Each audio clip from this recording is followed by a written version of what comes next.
Chers amis, bonsoir. C'est un plaisir de vous retrouver avec Laurent pour cette deuxième partie d'infrastructure et de superstructure, sujet qu'on avait abordé la dernière fois, plus du point de vue théorique. Sauf que aujourd'hui, on va plutôt aborder le matériel romanesque pour un peu illustrer ces deux notions clés du marxisme, quand même. Tout à fait. Après, je considère quand même qu'on va rester dans le théorique quand même, puisqu'on va continuer à aborder le texte de Marx quand même, hein. Donc le théorique sera toujours un peu là en ligne, en fil rouge, Tout à comme fait. fil rouge. Exactement. Avec voilà, parsemé De citations, d'extraits voilà, qui viennent du de romanesque. romans. Ouais, Voilà, tout à ouais. fait. Alors Laurent, pour commencer, je te propose de débuter par Louis Aragon et deux passages d'Aurélien, et aussi par Drieux-La Rochelle et un passage de Gilles. Très bien. Et bah, juste moi, je voulais ouais, donc dire quand même qu'on va quand même garder le texte de Marx comme fil rouge. Ouais, tout à fait. Et dire aussi que, du coup, la dernière fois, on a vu, en fait, on était dans la synchronie. Enfin, je vais essayer d'introduire deux mots qui sont synchronie et diachronie. Parce que je pense que c'est quand même intéressant de comprendre que, en fait, la dernière fois, dans l'extrait qu'on avait évoqué de Marx, en gros, si on devait résumer un petit peu le propos, c'est la base économique, matérielle et économique se reflète dans la superstructure. On est à peu près d'accord. Ouais. Donc en gros, on est à un T fixé, à un temps fixé, et on dit qu'en gros, la superstructure est le reflet de l'infrastructure. Et on va arriver donc à ce moment du passage de Marx où Marx va commencer à basculer de la synchronie à la diachronie, c'est-à-dire on va s'enfoncer dans l'épaisseur temporelle, où en fait va arriver un deuxième moment où il va avoir un décalage entre la superstructure et l'infrastructure. Et là, on bascule dans la temporalité. Parce que là, il va y avoir une situation où on n'est plus dans un état stationnaire. Ça fait penser un peu pour les scientifiques, là, tu sais, quand on cherche un état stationnaire, quand par exemple on fait un calcul, et puis on cherche, on fait converger le calcul vers un état stationnaire, tu sais, et là après ça ne bouge plus. L'équilibre. Voilà, les variables Mm. comment dire, sont constantes dans le temps. Ouais. Et bien là, justement, Marx, dans les prochaines lignes qu'on va lire de Marx, on est en train de comprendre qu'en fait, on va basculer dans un état transitoire. Donc, la belle société où l'infrastructure se reflète parfaitement dans la superstructure, c'est pas quelque chose qui va perdurer éternellement. Ouais. C'est-à-dire qu'il va y avoir une divergence Il va y avoir entre un déphasage, un un décalage. Ouais. décalage et un conflit, du coup, entre ce qui va se passer au niveau de la superstructure et ce qui va se passer au niveau de la base matérielle. Très bien. Si on doit un peu résumer. Donc voilà, on est plus donc là, ce qu'on va voir dans cette seconde vidéo, c'est qu'on va basculer de la synchronie à la diachronie, et donc on va passer du spatial entre guillemets au temporel, quoi. Très bien. On va s'enfoncer dans l'épaisseur historique, et c'est ce qui fait la spécificité de l'homme, ce qui fait que l'homme se détache de la nature, c'est que là on entre dans l'histoire, et c'est des conflits sociaux depuis la nuit des temps en fait, des conflits sociopolitiques et lié à ce qui se passe aussi au niveau matériel. Justement, c'est ça on va dire la trouvaille de Marx, c'est d'expliquer justement tout ce qui se passe au niveau politique. Il faut essayer si on veut l'expliquer de manière correcte, il faut toujours relier ça à la base matérielle, à la base économique. Voilà. Donc, maintenant, une fois qu'on a un petit peu introduit ça comme ça, et juste pour expliquer un peu la différence et pourquoi on a un peu coupé cette vidéo à ce moment-là, pourquoi on a coupé en deux la vidéo, c'est qu'en gros, la dernière fois, on était dans la synchronie à un temps fixé. Maintenant, on va basculer dans l'histoire et dans l'état transitoire et l'état de crise, en fait. Et on va essayer d'expliquer comment, après, on passe d'un mode de production à un autre. Et comment ça se fait souvent dans la douleur. Mm. Mais bon, maintenant, comme tu disais, on va passer par Aragon et Drieux-La Rochelle. Et donc, on va revenir au micro-social et revenir à l'individu qui nous est présenté comme isolé souvent, un peu hors sol, il est là, il est libre, c'est l'électron libre, l'individu. Et en fait, on va un petit peu se rendre compte quand même que l'individu doit beaucoup aux rapports sociaux et que, voilà, comme je disais, il ne flotte pas dans l'air, il n'est pas hors sol. Voilà, donc si on veut parler correctement d'un individu, je pense qu'il faudra un minimum creuser aussi ses rapports qu'il noue avec son premier cercle, son deuxième cercle et son rapport aussi à sa classe sociale. Voilà, si on veut en parler correctement. Et même qu'il clarifie lui-même aussi. Et s'il veut être clair avec lui-même aussi, Voilà, il c'est veut, ça. il veut voir clair en lui-même, il a intérêt, juste comme tu dis, Voilà. à creuser aussi ses rapports avec sa famille, ses amis et aussi son milieu social. Tout à fait, on est bien Comme on a d'accord. pu le voir dans nos Les vidéos précédentes. précédentes. Exactement. Ouais, bien sûr. Voilà, en fait, nous, on continue à creuser un peu ce thème-là qui revient de manière récurrente dans toutes nos vidéos, Voilà. en fait. Et puis on tente toujours, hein, nous ce qu'on essaye de faire aussi, c'est d'allier, en fait, de concilier le subjectif au collectif, en fait. Voilà, C'est- voilà, c'est exactement. ça. L'individuel, le social, le microsocial, le macrosocial, voilà, bien sûr. Essayer justement de faire ces va-et-vient et de ne pas les opposer, ne pas dire que c'est parfaitement cloisonné, au contraire, C'est de ça. les articuler, de penser l'un avec l'autre, en fait. Tout Voilà. à fait. Eh bien, Laurent, allons-y, hein. Allez, Je c'est commence parti. par ces 3 premiers passages. Très court. Il avait ses idées à lui sur la vie, sur l'amour. Enfin, à lui. Pas mal de gens devaient les partager avec lui. Mais qui est-ce qui a des idées à soi seul? Et voilà, là, c'est Louis Louis Aragon, Aragon, Aurélien. Aurélien. Donc ça confirme ce que Voilà, tu dis. donc là, on voit que le narrateur d'Aurélien commence à dire que en fait, Aurélien avait ses idées et tout ça. Et on voit bien qu'à un moment donné, il y a un petit recul. Le narrateur prend du recul, il dit, mais attends, est-ce que c'est vraiment des idées qui sont propres à Aurélien ou est-ce que c'est des idées qui viennent de son premier cercle, de son deuxième cercle et de son milieu social, en fait. Donc voilà, Aragon, en 3 petites phrases comme ça, nous glisse l'idée que en fait, l'individu se nourrit forcément de ce qui se passe autour de lui. Voilà, il n'est pas complètement isolé des autres et puis il a ses propres idées dans sa tour d'ivoire. Bah, confirmons avec. Avec Enfin, un autre appuyons cette idée. Hein, voilà, avec, et là, il y a Louis Aragon toujours a dans toujours, Aurélien, ouais. et on retrouve un peu cette même idée. Et là, cette fois, c'est Bérénice qui commence à connaître de mieux en mieux Aurélien, parce qu'il noue un lien qui se renforce de plus en plus au fur et à mesure qu'on avance dans le roman. Et là, elle commence à comprendre un peu mieux ce qui se cache derrière l'homme, en fait. Et là, il y a ce passage-là. Elle venait de mesurer un monde, un abîme. Et ce monde-là, cet abîme, c'était le monde qu'il portait en lui, Aurélien. Un homme n'est pas seul. Et c'est ce qu'il pense. Et ce qu'il pense. Et ce qu'il pense, ses idées, c'est ce que pense ce monde. Voilà. Ce sont les idées des autres, de tous les autres autour de lui. La famille, les copains, les indifférents, Madame Duvigne, etc. Et Louis Aragon, Aurélien. Et Madame Duvigne, par exemple, c'est sa femme de chambre. Donc là, on revient aussi le rapport maître-esclave, Tout à tu fait. vois, voilà. Qu'on avait abordé. Hein. Voilà, Aurélien, c'est à la fois Madame Duvigne, c'est ses copains de sa propre classe sociale, parce que lui, c'est un rentier mondain parisien, un peu oisif, qui est insomniaque, qui traîne dans les bars. Il va à des expos d'art, il va dans des galeries d'art, enfin, il a un certain train de vie, il fréquente un certain milieu. Donc, comprendre Aurélien, c'est comprendre aussi tous ces gens-là. Et comme il disait, un homme n'est pas seul. Voilà, on revient à ce que je disais au début, l'individu isolé, qu'on présente comme isolé, est souvent immergé dans un monde lui-même. Et il le porte en lui, ce monde, justement.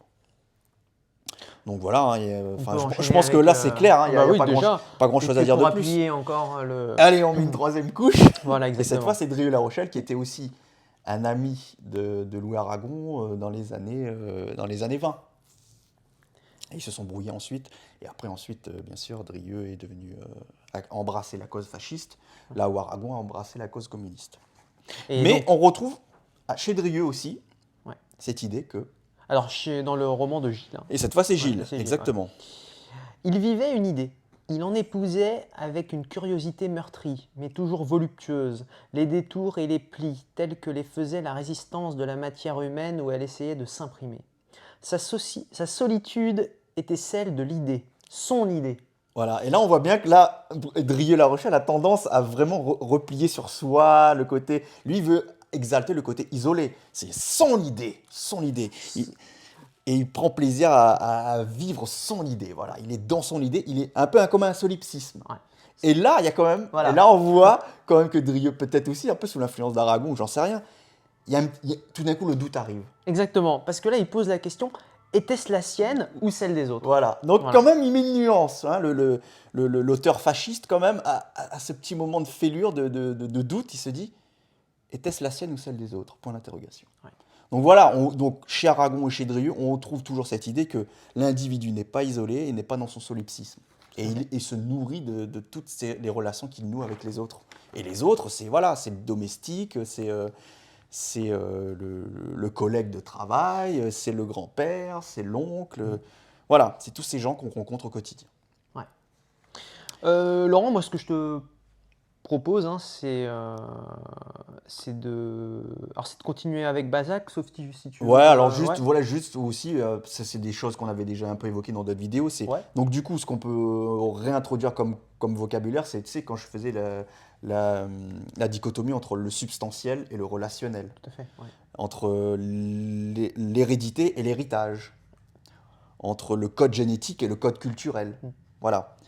Il y a toujours cette balance-là chez l'homme. Voilà, comme on disait, il y a, les gens ont souvent tendance à parler de nature humaine, mais ce mot de nature humaine, il peut être un piège, parce qu'on pourrait croire que l'homme est réductible à son code génétique.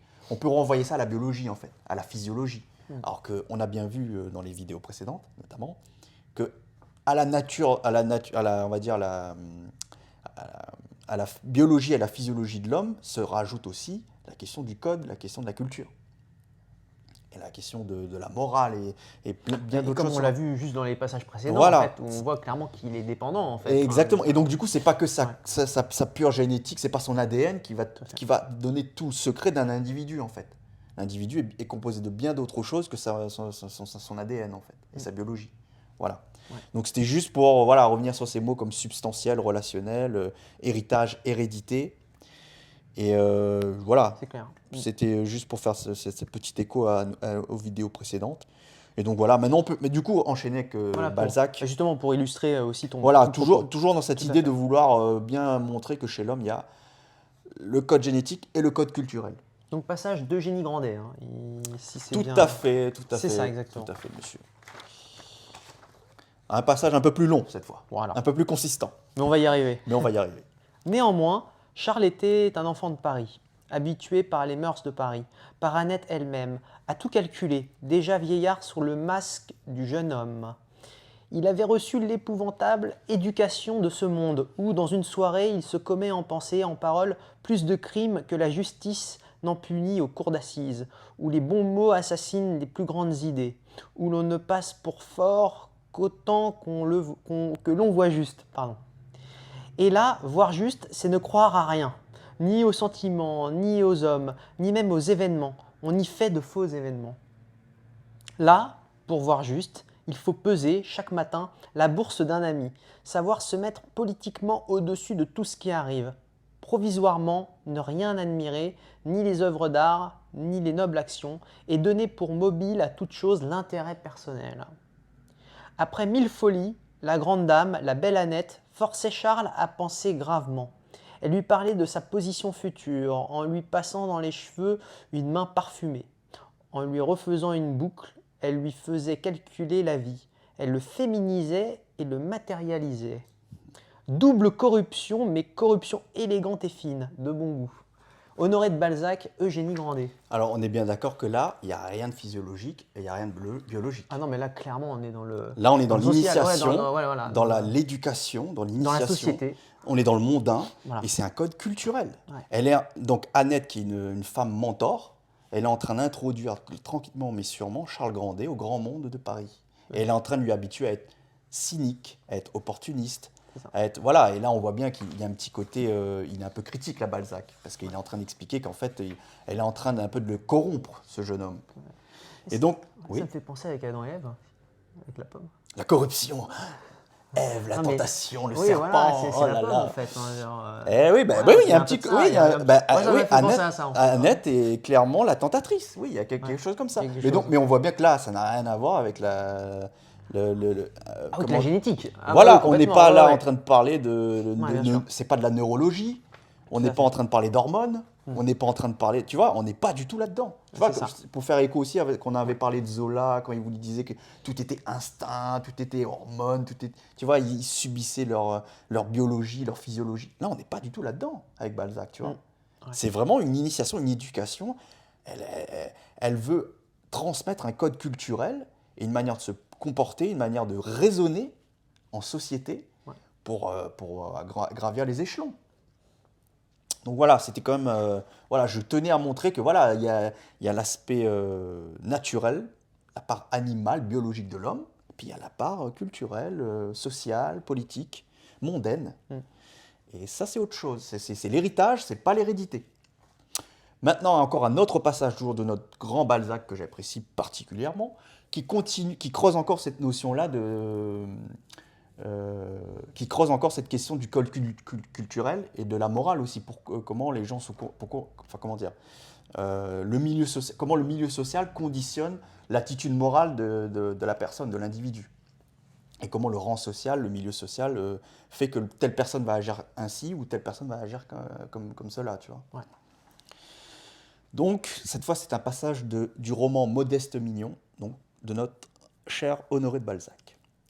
Êtes-vous d'une famille illustre, d'une famille noble, donc point d'interrogation, d'une famille bourgeoise, toujours point d'interrogation. Certainement, la morale ne change pas, elle est une, mais ses obligations varient selon les sphères. Donc voilà, là, il est en train d'expliquer que selon le milieu social, la morale peut changer. De même que le soleil éclaire diversement les sites, il produit les différences que nous admirons, elle conforme le devoir social au rang, aux positions. Donc le devoir social au rang, aux positions. La peccadille du soldat est un crime chez le général. Donc là, on voit bien la hiérarchie, il commence par l'armée. Ça, c'est un corps social bien hiérarchisé, le soldat, le général. Et il dit bien, la peccadille du soldat est un crime chez le général. On tolère des choses chez le soldat qui seraient vues comme criminelles chez le général. Et réciproquement. Et réciproquement, bien sûr. Les observances ne sont pas les mêmes pour une paysanne qui moissonne. Donc là, on est vraiment dans le dur. Là, ça me fait penser au passage de La Bruyère, quand il expliquait que les hommes qui sont noircis par le La soleil, peau, ouais. voilà. Et limite, il demandait s'ils étaient des êtres humains. Oui, je me rappelle. Ouais. Donc là, on y est là. Les observances ne sont pas les mêmes pour une paysanne qui moissonne, pour une ouvrière à 15 sous par jour. Donc là, l'ouvrière, donc là, commence à avoir un peu de l'industrie, l'arrivée de l'industrie. Pour la fille d'un petit détaillant, là, c'est le commerce. Donc là, il commence à énumérer un peu. En fait, il est en train de regarder. Il fait un travail de sociologue, là. Il est en train de nous parler de la paysanne, de l'ouvrière, maintenant du petit commerçant. Pour la jeune bourgeoise, pour l'enfant d'une riche maison de commerce, donc là, on s'élève un peu, on passe du petit commerce au grand commerce. Pour la jeune héritière d'une noble famille, là, on bascule dans l'aristocratie. Pour une fille de la maison d'Est, là on s'élève encore dans l'aristocratie, un roi ne doit pas se baisser pour ramasser une pièce d'or. Et le laboureur doit retourner sur ses pas pour retrouver 10 sous perdus.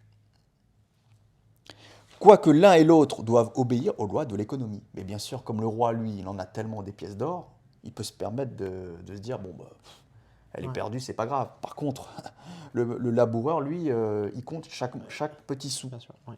Mais c'est les mêmes lois de l'économie qui s'abattent sur les deux. Mais quand tu as un compte en banque qui est bien fourni et quand tu as l'autre qui a presque rien, qui ne peut pas payer ses factures, ben forcément, dans son attitude face à l'argent et face aux dépenses, il n'a pas la même attitude. Il ne peut pas se comporter de la même façon.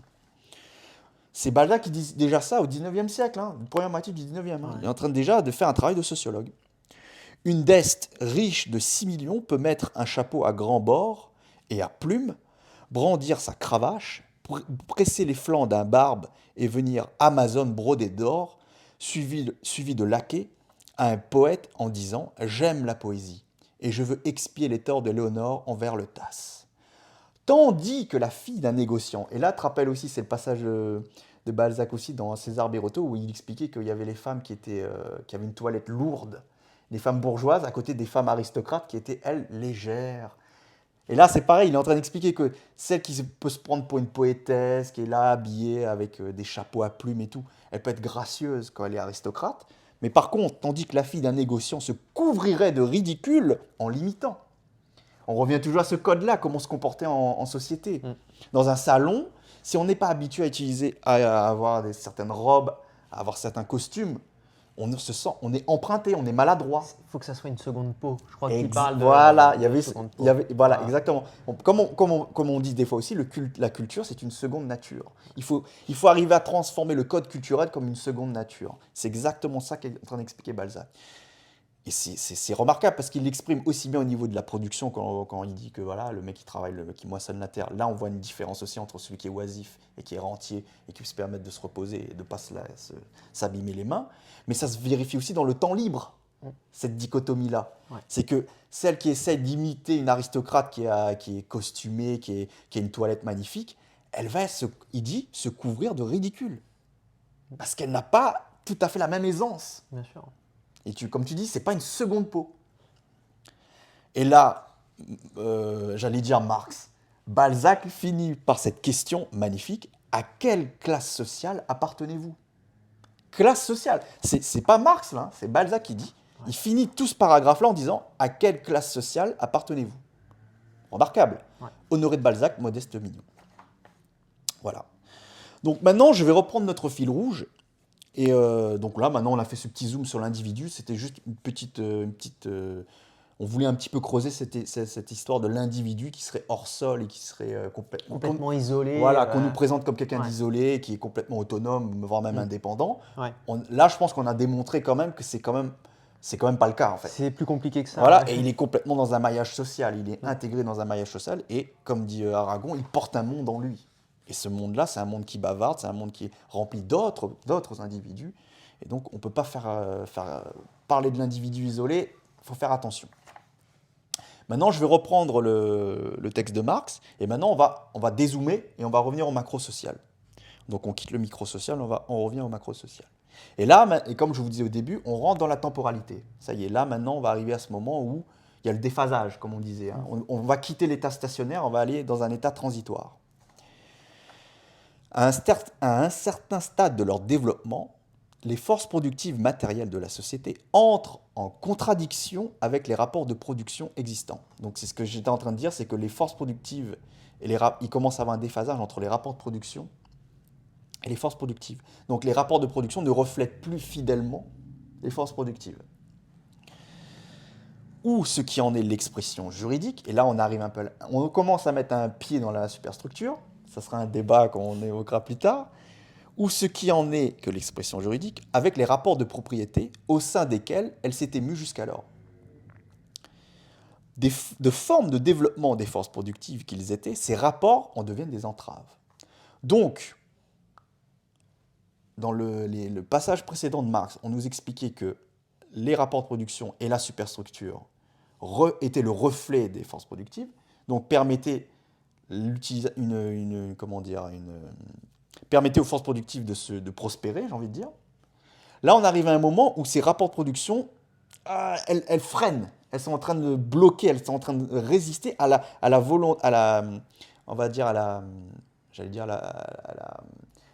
au progrès que la technique, que l'industrie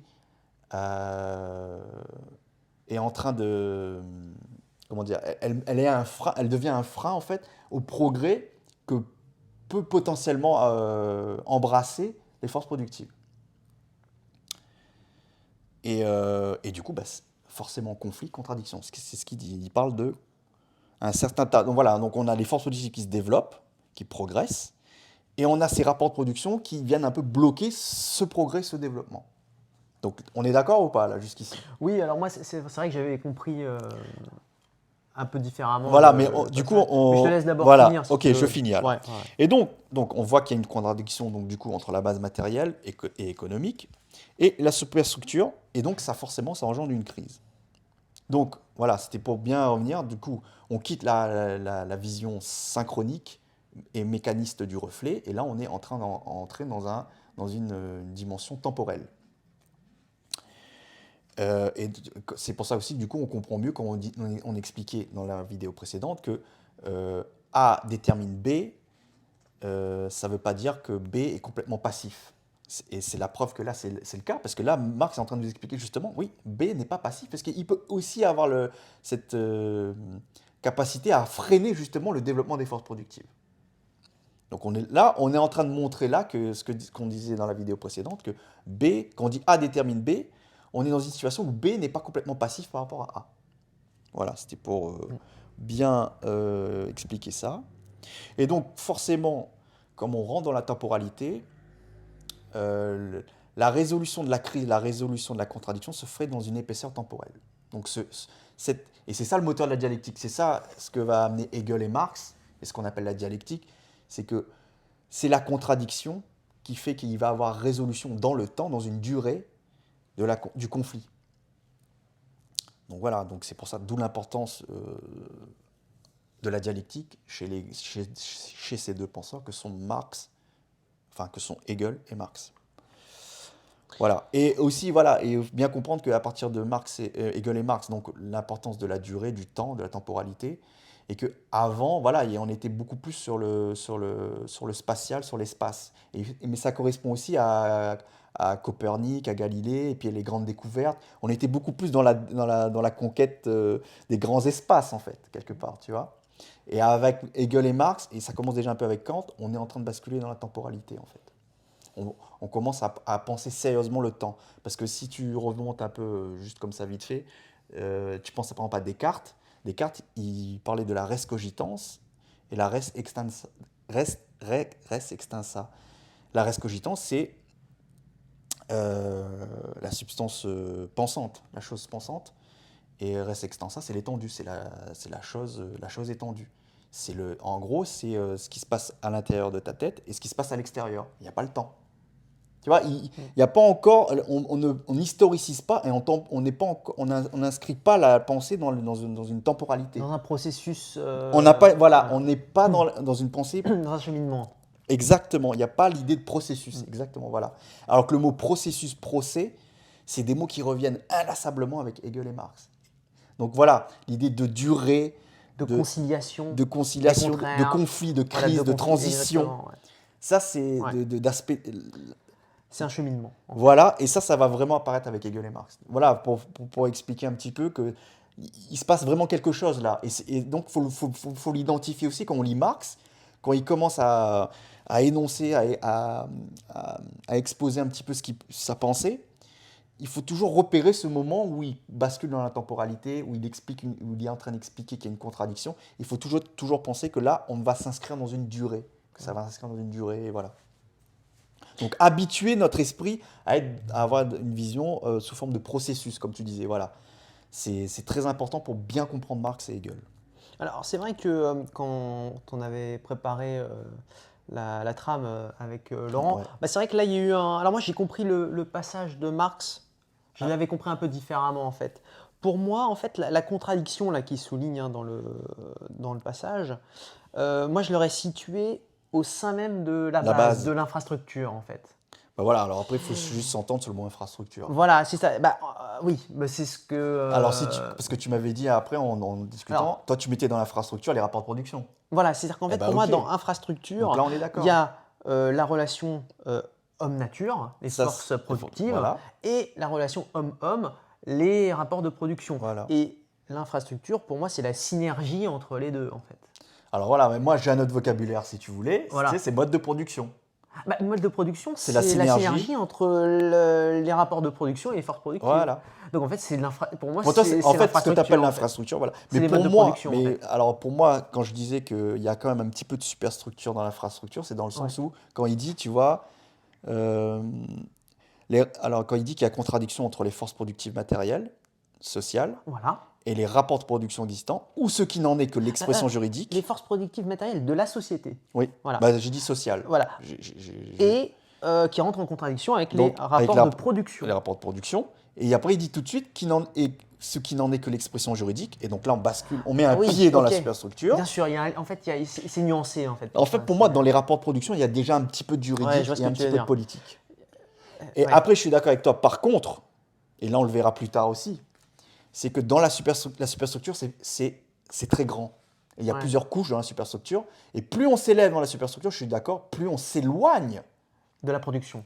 De cette contradiction et de la production. Et c'est pour ça que plus on s'élève dans la superstructure, plus ils ont tendance cette superstructure, elle a tendance à croire qu'elle est autonome, qu'elle n'a rien comment dire, elle ne dépend pas de cette contradiction et de ce qui se passe au niveau de la base matérielle. Ouais. Et c'est ça l'arnaque que veut dénoncer Marx. Il veut expliquer que, au contraire, si vous voulez arrêter de dire des bêtises quand vous essayez d'étudier et d'analyser, je sais pas, par exemple, un mouvement artistique, un courant littéraire, ou si vous voulez faire une étude du droit, faire des études de droit, il faut quand même toujours avoir en tête que c'est toujours relié à une base matérielle et économique.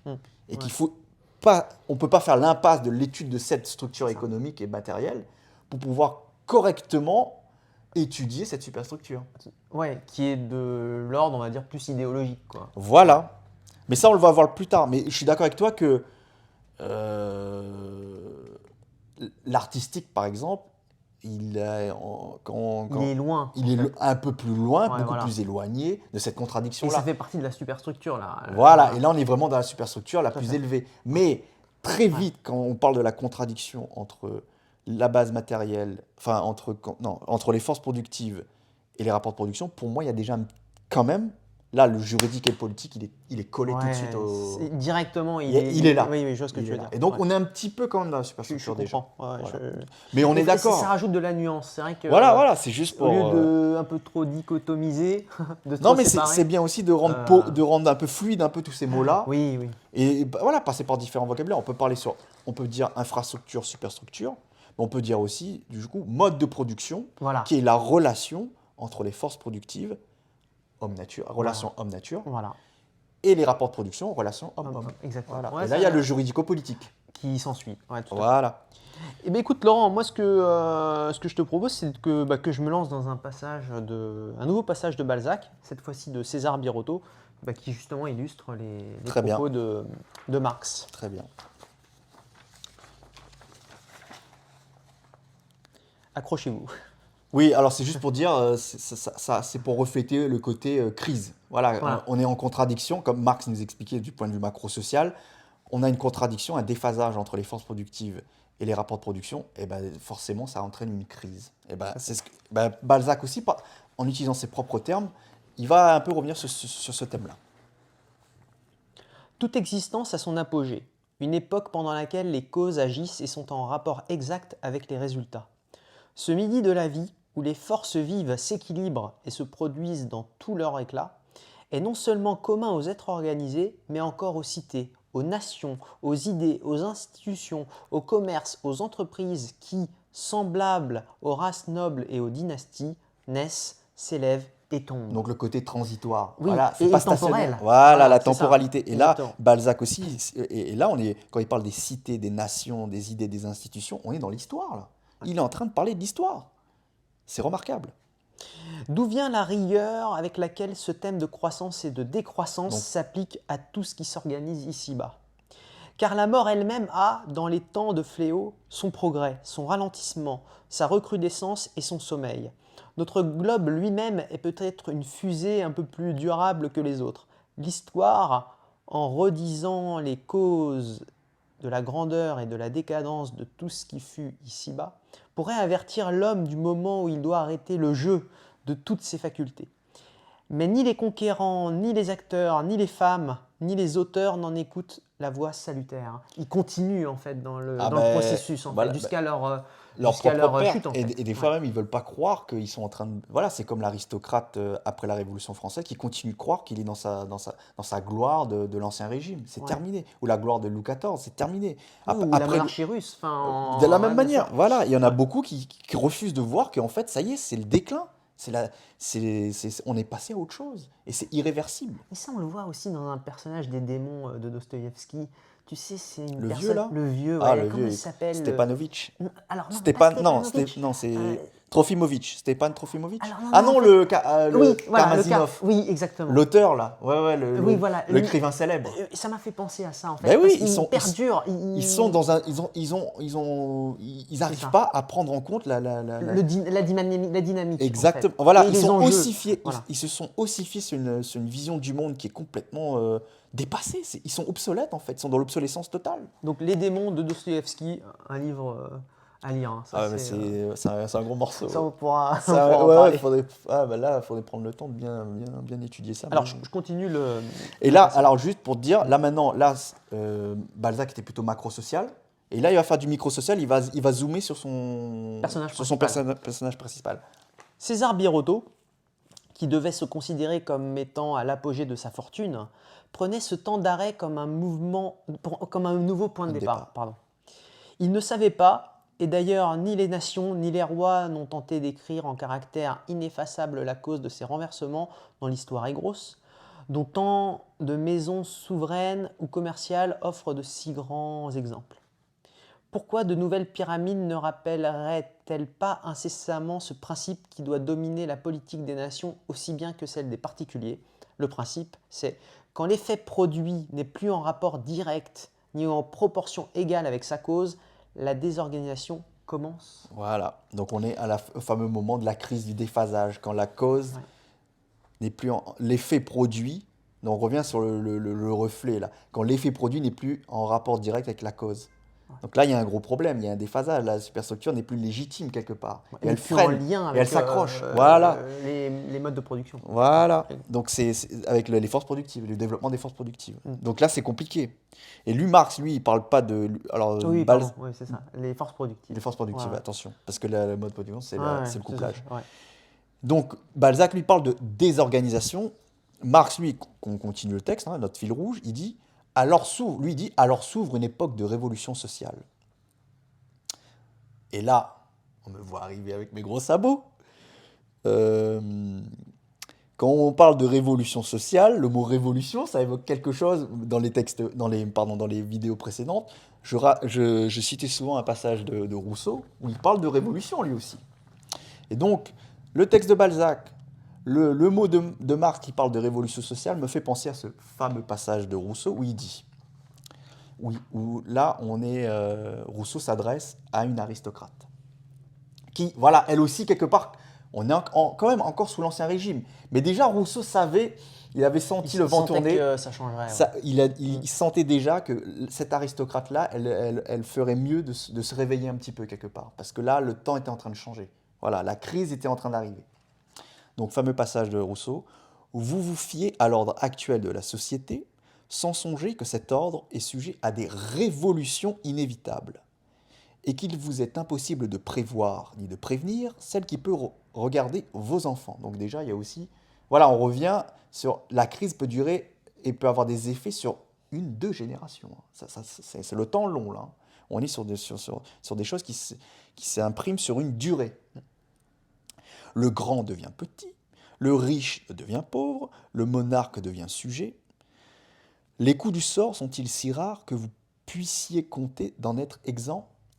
Nous approchons de l'état de crise, voilà, et du siècle des révolutions. Qui peut vous répondre de ce que vous deviendriez alors? Et là, la fameuse phrase terrible, tout ce qu'ont fait les hommes peuvent le détruire. Donc les rapports de production, notamment, ils peuvent être comme ça du jour au lendemain, on peut les remettre en cause. Et même la propriété. Et la question, les rapports de propriété, et la question de le droit et tout ça, le juridico-politique, le cadre juridico-politique qui encadre, qui possède quoi qui possède les moyens de production, du jour au lendemain, on peut remettre ça en cause. On peut déchirer les contrats. C'est pas parce que tu as des choses, enfin, tu as des... Aujourd'hui, tu es dans une société qui t'est favorable, du jour au lendemain, ça peut partir. Hein. Ah ouais, tu peux tout perdre en fait. Donc je répète, tout ce qu'ont fait les hommes peuvent le détruire. Donc les rapports de production, le cadre juridico-politique, ça peut sauter comme ça, en un claquement de doigts. Bon, après ça demande quand même des circonstances, et bien sûr, voilà, une grande crise et tout. Mais ça peut arriver. Bah, c'est arrivé dans le passé. Et c'est arrivé dans le passé, en Russie, en France, voilà. Bah, ça, ouais.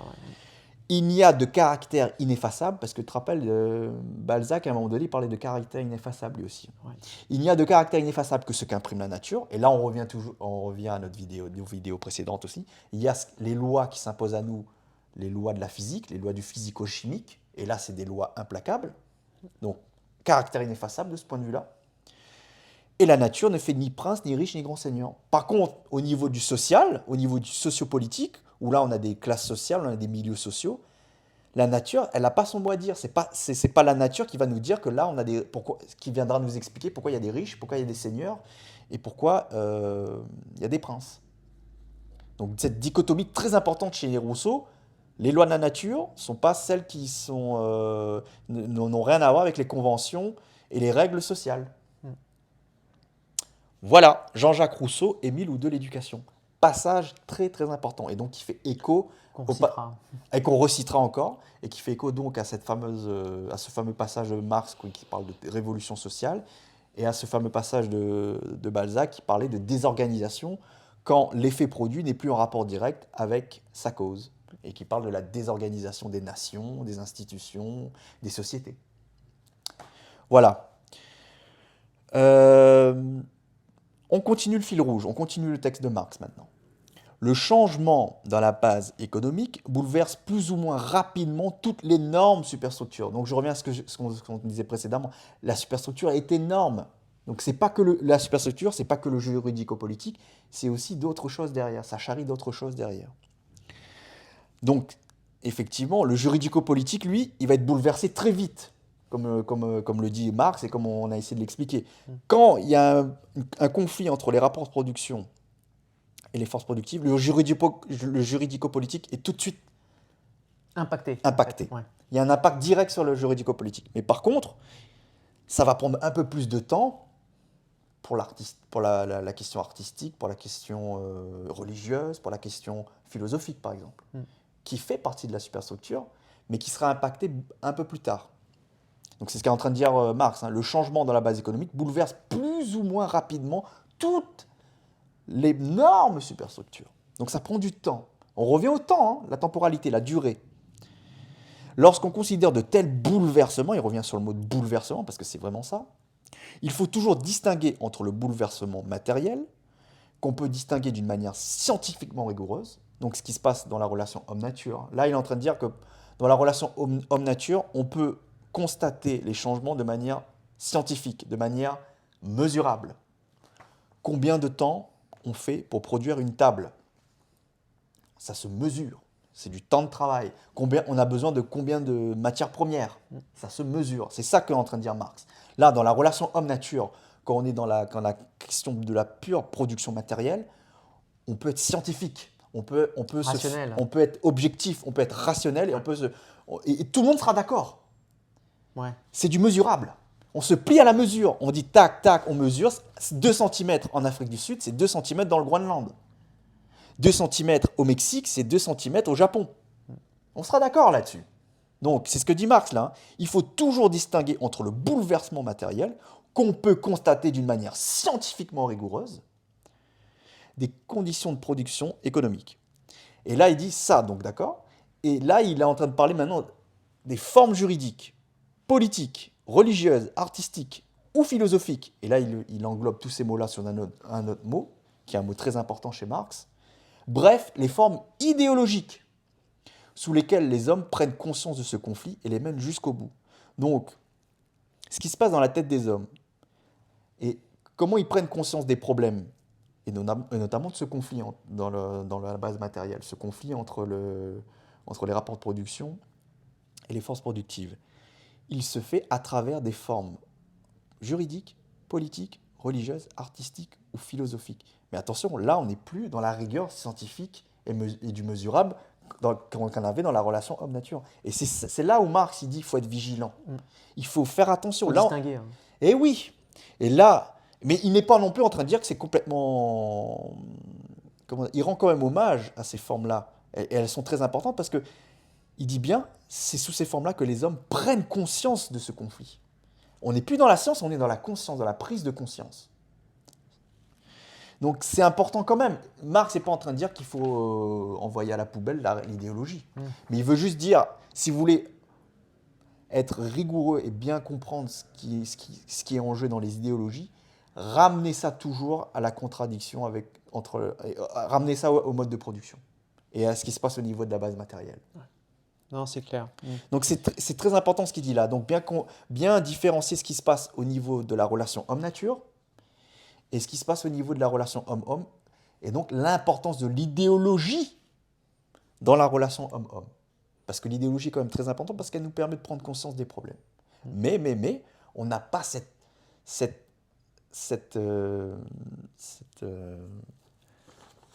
recours à la méthode rigoureusement scientifique qu'on peut avoir dans la nature, quand on se confronte à la nature. Voilà. Alors, pour moi, c'est clair en fait, hein. Ok, Ouais, voilà, j'espère ouais, que j'ai là, essayé, non, non. d'être Voilà, plus- là, c'est clair. Je crois que tu voulais quand même citer un dernier passage de Marx, hein, Toujours, aussi. allez, ben, on y va, on continue. Ouais, alors, Voilà, alors, il me semble que c'est derrière. ouais, bah oui, non, mais c'est là, hein. Ah non, le passage de Marx, il est derrière. Non? Je suis perdu. Ah oui, non, pardon, Oui. attends, est-ce que j'ai tout dit? Bah, justement. Ah non, alors juste, Tu voulais parler d'Althusser, un truc comme ça. voilà, ouais, Ouais. alors justement, parce que je continue un peu mon propos, Oui, voilà. c'est que Althusser, enfin, il y a eu des débats, parce que vous vous doutez bien que là, nous, humblement, on essaie de parler de ce texte-là. Ces textes-là ont créé des débats, ça a créé des remous, ça a créé des disputes entre les différents exégètes. Alors, alors déjà, il y a les mecs qui sont anti-marxistes, alors qu'ils n'ont même pas essayé de lire Marx. Bon, ça, c'est lamentable. Et qui vont voilà, typiquement, pourquoi je reviens toujours là-dessus, c'est le côté A détermine B. Mais attention, quand Marx dit A détermine B, limite peut-être faudrait plutôt dire A conditionne B, parce que des petits malins libéraux, capitalistes, bourgeois, bon, je vais m'arrêter là, je ne vais pas être désobligeant, on prend prennent un malin plaisir de réduire Marx à un déterminisme mécaniste, et en gros ils disent, Ouais. bah, voilà, là, chez Marx, A détermine B, puis point, quoi, et B est subi, Ouais, non, bah, ouais, c'est pas ça Marx. Non, bien sûr. Donc, mais si ce n'était que ça, le problème c'est que même au sein même du marxisme, chez les marxistes, et sur la fin du 19e et sur tout le 20e siècle, il y a eu des débats Marxistes. entre Qui marxistes. n'ont jamais lu Marx, peut-être aussi. Et il y en a qui l'ont très Ouais. mal lu, en tout cas qui l'ont Ou lu de mal lu, travers, ouais, et ouais, voilà. voilà. Et typiquement un mec comme Althusser, par exemple, c'est un peu connu, en tout cas chez les Clouscardiens, que un Clouscardien conséquent ne prend pas au sérieux Althusser. Parce qu'Althusser a complètement lu de travers le Marx. Donc voilà, je voulais juste Ouais, insister. c'est plus fin, quoi. Bah oui, insister un peu là-dessus parce que Althusser, par exemple, des fois avait tendance à vouloir mettre l'idéologie à la poubelle, en fait. Lui, il craignait l'idéologie.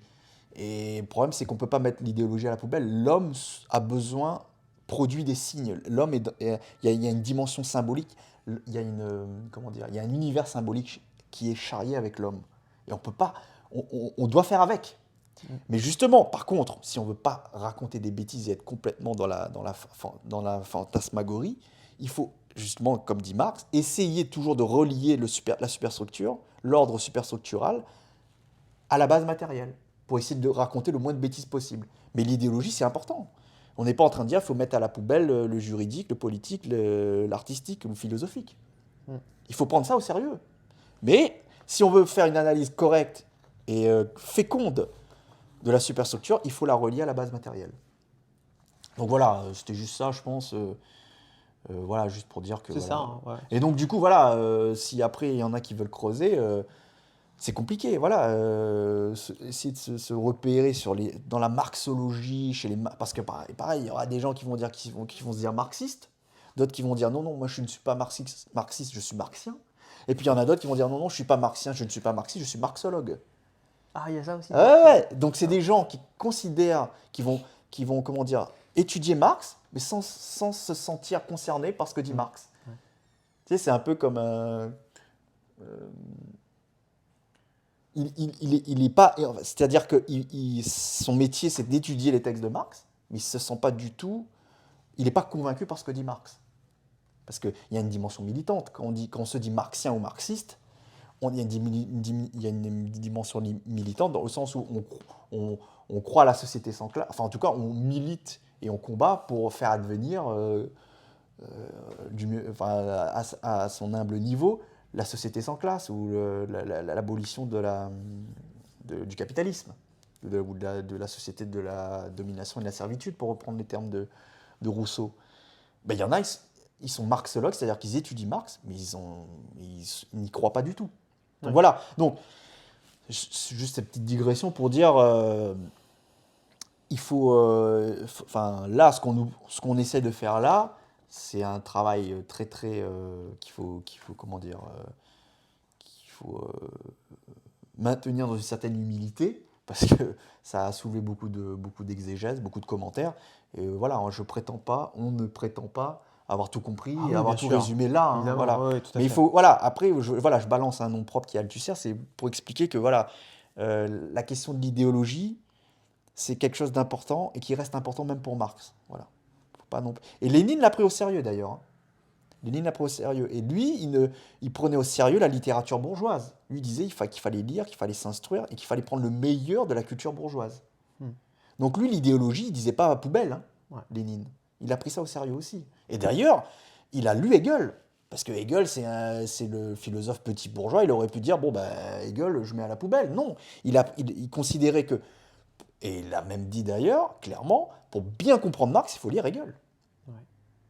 Et notamment l'usage de la dialectique. Donc, l'idéologie, on est d'accord, il faut s'en méfier, il faut pas non plus... il faut essayer d'avoir comment dire, essayer de l'aborder de manière rationnelle, mais si on veut pas raconter de bêtises, et si on fait une analyse correcte de l'idéologie, il faut la ramener à la base, il faut la ramener à sa relation à la base matérielle. Donc, voilà. Maintenant, je continue toujours le texte de Marx. Pas plus qu'on ne juge un individu sur l'idée qu'il se fait de lui-même. Là, je trouve que ça fait très psychanalyse, je trouve. Tu trouves pas cette Ouais, phrase? ouais, on revient un peu à La- la- à notre perception de nous-mêmes, Ben quoi. voilà, Ouais. Marx, là, je trouve qu'il là, il parle comme un psychanalyste, c'est-à-dire qu'il a très bien compris il y a ce qu'on pense de nous-mêmes et ce qu'on ne veut pas s'avouer. Ah oui, ça c'est sûr. Tu vois, cette phrase, elle est puissante, hein. Ouais, ouais. Pas plus qu'on ne juge un individu sur l'idée qu'il se fait de lui-même. Combien de choses qu'on ne voit pas de nous-mêmes? Et qu'on ne veut Qu'on ne pas se voir. Voilà. C'est pour ça que quand on dit, on a tendance à dire, bah, Freud, il a découvert l'inconscient, des choses comme ça. Et les grands auteurs et les grands romanciers, Dostoïevski, Ouais. Balzac, ont déjà, je pense, pas mal défriché le terrain, mais Ouais, bien Marx sûr. aussi, hein. Ouais. C'est quand même costaud ce qu'il vient de dire là, hein. Pas Ouais. plus qu'on juge un individu sur l'idée qu'il se fait de lui-même. Et donc là, on est à l'échelle micro-sociale. Et là, après, il étend au macro, il dit, on ne saurait juger une telle époque de bouleversement sur sa conscience de soi. Donc là, il dit, au niveau de l'individu, il faut toujours se méfier de quelqu'un qui dit moi, moi je suis comme ci, moi je suis comme ça, alors qu'il se ment le mec. Mm. Il dit que c'est de la même manière sur une société à une époque donnée. Elle se pense comme si elle se pense. Typiquement, le conflit Ukraine-Russie. Si on se fie à tout ce qu'on nous dit dans la presse et tout, la presse elle pense comme ci, la presse elle pense comme ça. Mais il faudrait peut-être relier ça à l'influence de l'OTAN, à des choses comme ça, l'histoire, au hein. complexe militaro-industriel. Si on considère juste, on dit les Russes sont les méchants, les Ukrainiens sont les gentils, on est dans l'idéologie là. Mais on ne prend pas de recul sur le discours idéologique justement. Il faut relier ça à des intérêts géopolitiques, à la question des matières premières, à la question géostratégique, à la question militaire. Si on ne fait que recracher ce que dit tel intellectuel, tel artiste, ou voilà, et on dit ben, c'est les méchants, c'est l'un, et les gentils, c'est les autres, et on ne relie pas ça à la question matérielle, énergétique, militaire, on ne fait rien du tout en fait, on n'explique rien. Voilà, là, voilà un exemple concret. Donc, pas plus. Donc, quand on voit BFM TV nous dire Poutine, c'est le mal absolu, bah, j'ai envie de te dire méfiance. Ou inversement, Barack Obama, prix Nobel de la paix. Qu'est-ce que ça veut dire ça? Alors qu'on va foutre la merde en Libye après derrière. Attention, là je suis en train de soulever des trucs, là, oulala, je vais me faire lyncher. Mais là, c'est ça, quand Marx dit ça, c'est ça que ça soulève Ouais, derrière, ouais, tu tout à vois. fait, ouais, ouais. C'est pas plus qu'un individu, pas plus qu'on ne juge un individu sur l'idée qui se fait de lui-même, on ne saurait juger une telle époque de bouleversement sur sa conscience de soi. Il faut au contraire expliquer cette conscience par les contradictions de la vie matérielle. Voilà. On ne reste pas dans la pure superstructure, dans l'artistique. Ouais. Je suis un artiste, je suis au-dessus des questions économiques. Ben non, mon gars. Ben non. Par le conflit qui existe entre les... Il revient, hein, le conflit qui existe entre les forces productives sociales et les rapports de production. Si tu veux expliquer la superstructure, tu es obligé de revenir à la détermination matérielle et économique. Une formation sociale ne disparaît jamais avant que soient développées toutes les formes productives qu'elle est assez large pour contenir. Ça, c'est pour les impatiences. On n'arrivera pas au communisme comme ça en claquant des doigts. Et la meilleure preuve, c'est que le mode de production féodal a sécrété en lui-même la bourgeoisie. Et la bourgeoisie a cohabité et a vécu un certain nombre de temps dans le mode de production féodal. Et pour mettre fin à ce mode de production féodal, pour passer à un mode de production capitaliste, bourgeois, il a fallu plusieurs siècles. Donc là, on revient à l'idée de durée, de temporalité. Donc c'est ça qu'est en train de dire Marx. Une formation sociale ne disparaît jamais avant que soient développées toutes les forces productives qu'elle est assez large pour contenir. Jamais des rapports de production nouveaux et supérieurs ne s'y substituent avant que les conditions d'existence matérielle de ces rapports soient écloses dans le sein même de la vieille société. Pour pouvoir arriver à un mode de production capitaliste, il a fallu d'abord qu'il y ait des forces productives qui se développent déjà dans le mode de production féodal, qui préfigure la bourgeoisie, le mode de production moderne bourgeois. C'est clair. Donc on ne peut pas aller plus vite que la musique. On ne peut pas aller plus vite que la musique. Et quand il y a un mode de production qui est en train de décliner et qui est en train d'entrer en crise, ça peut prendre un certain temps avant qu'on arrive au nouveau mode de production. Et avant que des nouveaux rapports de production se substituent, justement. Mais c'est déjà en germe avant, en fait. Mais c'est déjà en germe avant. Ouais. Et comme le mode de production féodal a sécrété en lui le mode de production pas capitaliste, le mode de production capitaliste a généré en lui, au 19e et au 20e siècle, le socialisme.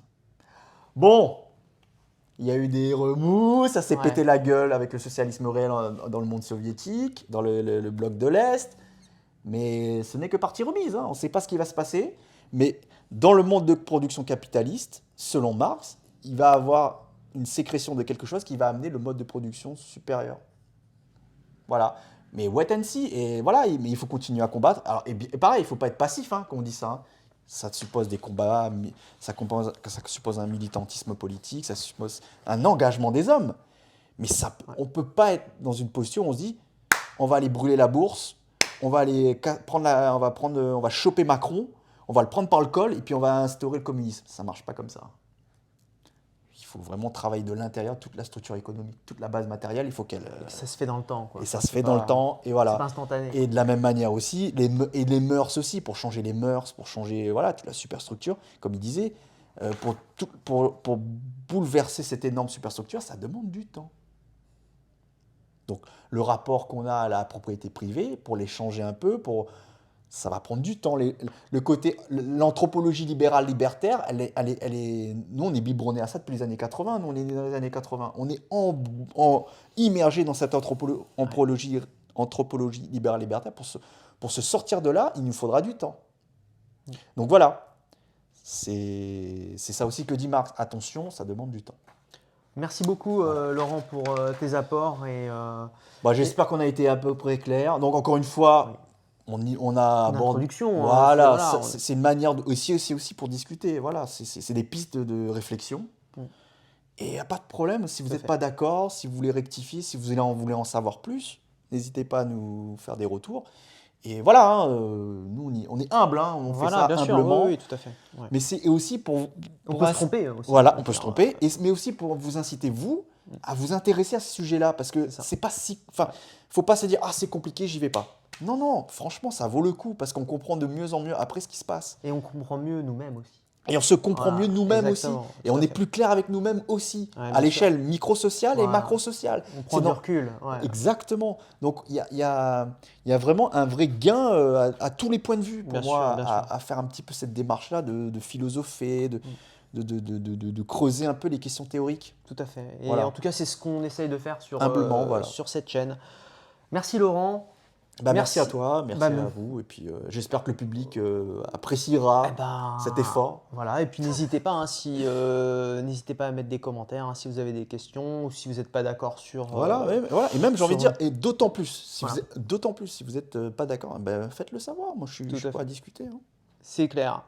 Merci à vous, chers amis, de nous avoir suivis jusqu'ici. On vous dit à très bientôt sur la chaîne. Prenez soin de vous. À bientôt. Au revoir.